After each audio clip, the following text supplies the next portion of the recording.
Бұл видеода пәтерде болған оқиға туралы әңгімені жалғастырамыз. Осы бір үлкен қалаға тұяқ іліктірген соң, әр істің басын бір шалып жүріп, белді бір мекеме бастығын таситын шопырлыққа әрең қол жеткізіп еді. Мазасыз жұмыс екен. Таңның атысы, күннің батысы, өмірі таусылып бітпейтін сарт-сұрт жүріс. Бастық та тыным таппас беймаза біреу. Біресе ана мекеме, біресе мына мекеме. Құдай оны зыр қақтырып, табанын жерге тигізбей қойған. Ол тыныш таппаған соң, жазған құлда дамыл бар ма? Сонан қашан іңір түскенше, тағы сол ала шапқын сарт-сұрт жүріс. Үйге кірпігі қимылдап, сүйретіліп әрең жетеді. Кешкі ас суын ішер-ішпестен төсекке құлай кетеді. Сондай бір түн ғой, қараңғы көшемен жүйткіп келе жатқан тұғын. Кенет жан ұшырған біреу көшеге жүгіре шыққаны. Бұл тежегішті басып үлгерді ме, үлгермеді ме білмейді. Әлгі біреуді қағып кеттім бе деген үрейден тұла бойы шымырлап, жуық арада өзіне өзі келе алған жоқ. Ал анау бас салып есікке жармасты. Көзді ашып жұмғанша лып етіп жанына отыра кетті де: «Ағай, жүріңіз, жүріп кетіңізші», деп зар еңіреп жылап қоя бергені. Қараса, сұмдық-ай, біреу дегені бойжеткен қыз. Анадан жаңа туғандай тыр жалаңаш. «Жүріңіз, ағай, жүріп кетіңізші, ағай, ағатай, құтқара көріңіз». Мұны қос қолдап жұлмалай бастады. Амантай қайтерін білмей абдырап қалсын. Кім мынау, жын ба, пері ме? Тек көшеге сойталдай екі жігіт алақтап жүгіре шыққанда ғана бұл арадан тез кетіп қалу керектігін ұққан. Мәшине орнынан қозғалып кетті. Анау екі жігіт жалма-жан такси ұстай салып, соңынан тұра қууы мүмкін. Қараңғы көшемен ағылып келе жатып, қапелінде мұз жұтып жібергендей іші қалтырап кетті. Жетіп алса, оңдырмасы анық. Мына қыз неге тырдай жалаңаш? Бастың пәлеге қалғаны осы шығар. Үлкен жолға түскен соң, қасында бүрісіп отырған қыздың бас аяғына көз жүгіртіп өтті. Ол боталаған көз жанарын кеңірек ашып, мұны жаңа көріп отырғандай үркіп қарады да назарын төмен алып қашты. Қолын кеудесінен айырмай қалай жасырса да, құлын мүшесі ағараңдап көздің сұғын суырып барады.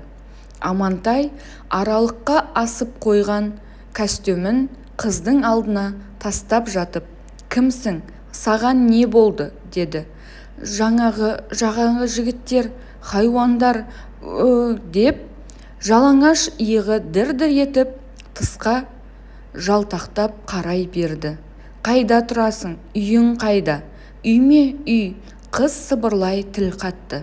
«Мына түріммен». Біресе көзіне мөлтілдеп жас кеп қалып, біресе қанын ішіне тарта, жүзі қуарып, қайтерін білмей ернін тістелеп отыр. Енді байқады. Шыбыш ешкідей шап-шағын қыз, шашы жалбырап тұр. Көзінің үп-үлкенін-ай, шаңыраққа апарасыз ба? Белді мекеменің бастығы мініп жүрген мәшине қойсын ба? Қыз тұратын ауданға әп-сәтте келіп қалды. «Аға», деді қыз жасқана сөйлеп. «Осы араға тоқтаңызшы». Тоқтады. «Анау көк қақпалы үй, сол үй ме?» «Сол үй». Түннің жарымы ауып кеткелі қашан. Төңірек тып-тыныш. Қыз нұсқаған үй жақтан да тірлік нышаны байқалмайды. Бірін-бірі қуалаған қос кәнден, иттен өзге көшеде қыбыр еткен тірі жан жоқ. Мәшине қақпаға тақалып тоқтады да гүрілдеген моторы өше қалды. Келдік деуін десе де үстінде бір жапырақ шүберек лыпасы жоқ тырдай жалаңаш қыздың есік терезесі тарс бекітулі үйге қарай барып, әлде қашан жатып қалған үйдегілерді қалай оятатынына ақылы жетер емес. Шеше байғұс масқара болған қызын көрген бойда естен танып жығылатын шығар. Әке сорлы қайтер екен?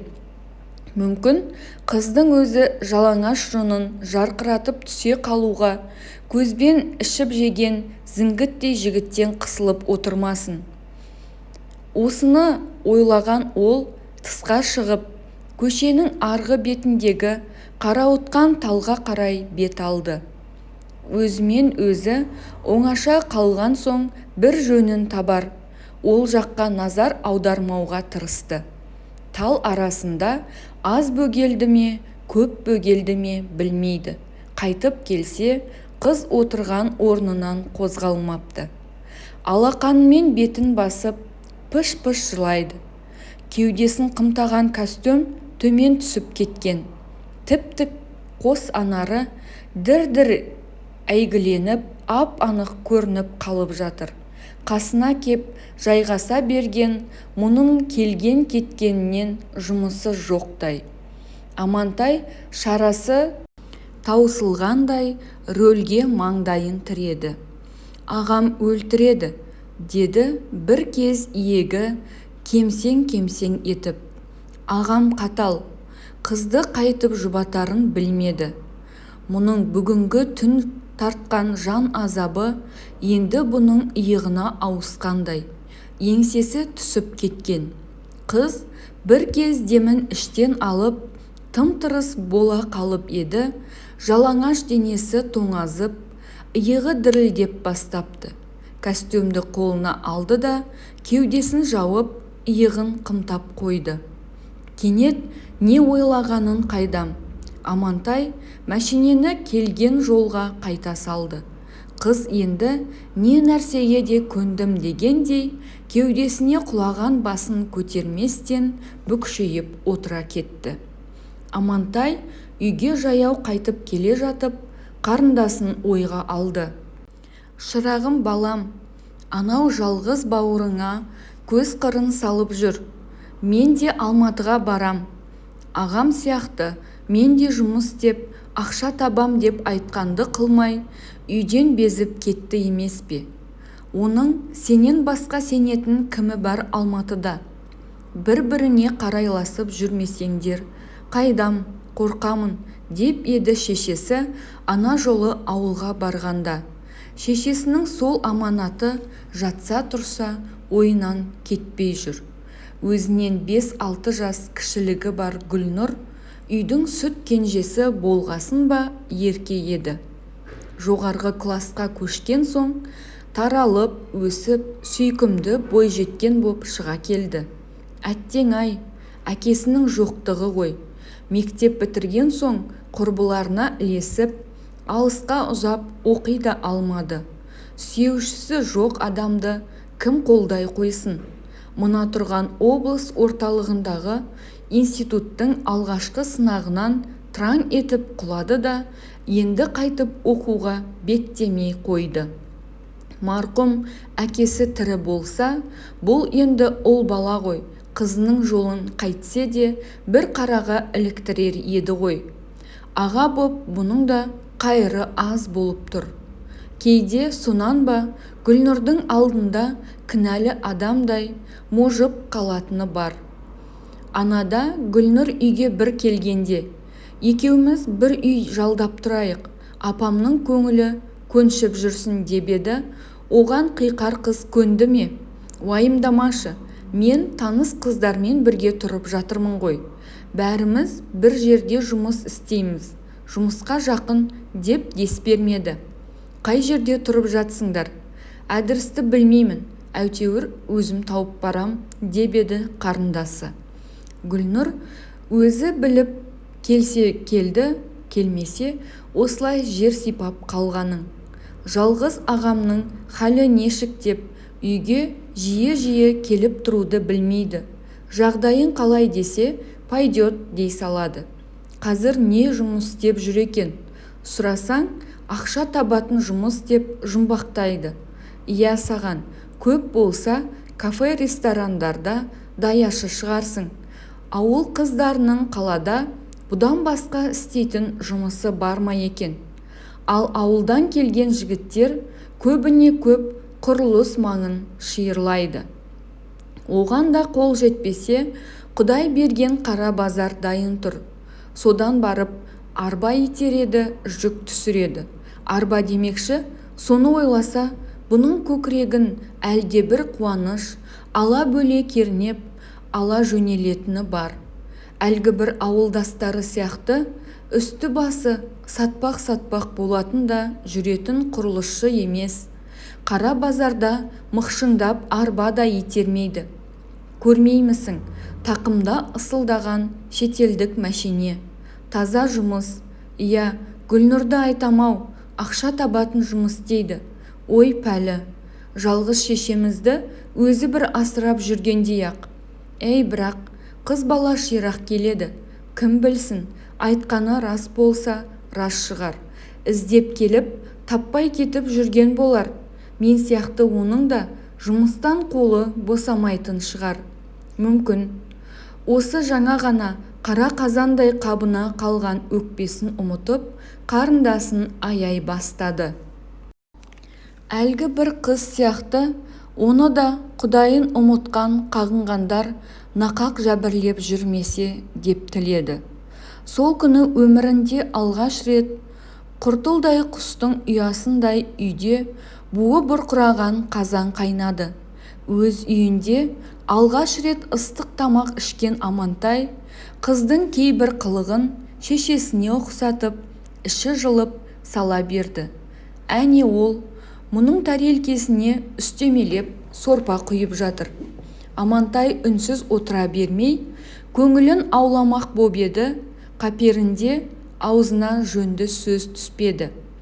Әңгімені неден бастарын білмей, ойы қаңтарылып отыр. Ағамның үйіне апарып салайын дей ме? Әлде ағаң телефон соқсақ қайтеді дегені дұрыс па? Үйтейін десе, Құдай айдап келген сүйкімді қызы көзі қимайды. Үйтпейін десе, ертең бір пәлеге қалам ба деп қаймығады. Қаймықпағанда ше, осы жұрт әлде қандай ғып аузынан суы құрып айта беретін алып шақардың сиқы мынау болса. Аяғыңды аттап бассаң, бір сұмдыққа тап болып жатқаның. Айналаң толы қауіп қатер. Адамның төбе шашы тік тұрады. Оның үстіне неше түн үйде қонбай, қайдағы бір танымайтын біреудің жаман баспанасында түнеп шыққан қарындасын көргенде қатал ағасы не істер екен? Бас салып бұны таяқтап тастамаса де. Үстіндегі бар киіміңді анау екеуі де сыпырып алған. Қатырдың есі дұрыс адам бойжеткен қыздан сөйтіп те сұрай ма екен?